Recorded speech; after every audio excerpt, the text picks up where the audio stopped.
మా తాత పళ్ళు 100 ఏళ్ళైనా ఏమలేదు. మా తాత కళ్ళజోడు కూడా లేదు, నెంబర్ 1. మా తాత మైళ్ళు నడిచేవాడు, మా కాళ్ళ నొప్పులే లేవు. ఎప్పుడు హాస్పిటల్కి వెళ్ళినట్టే తెలియదు. ఎలా ఉంటుంది? ఆయన తినే తిండి ఏంటి, నువ్వు తినే తిండి ఏంటి? మీ తాత ఎంత తిన్నాడు, నువ్వెంత తింటున్నావు? మీ తాత సంవత్సరానికి ఒకసారి అరిసి తినేవాడు, నువ్వు ఏమేమి సీట్లు తింటున్నావు నేను చెప్పను, నీకు తెలుసు.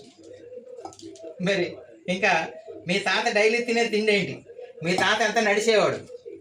మీ తాత ఎప్పుడు పడుకునేవాడు, ఎప్పుడు లేచేవాడు? నువ్వు ఎప్పుడు పడుకుంటున్నావు, నువ్వు ఎప్పుడు తింటున్నావు? ఆడి తిండికి నీ తిండికి సంబంధం ఏమైనా ఉందా? ఆయన ఏం తాగేవాడు చిన్నప్పుడు? మజ్జిగ తాగేవాడు, ఇంకా చల్లడి చేసేవి తాగేవాడు. నువ్వు నీ ఇష్టమైన డ్రింకులన్నీ తాగుతున్నావు. మరి ఆడతా నీ పోలికేంటి? మా తాత మీ తాత చేసిన పనులు నువ్వు చెయ్యాలి కదా. చేయకుండా మా తాత 1000 ఏళ్ళు బతికాడు, మనం పుట్టుకుపోతున్నాం అంటే పోతాం. మన తిండి అటువంటి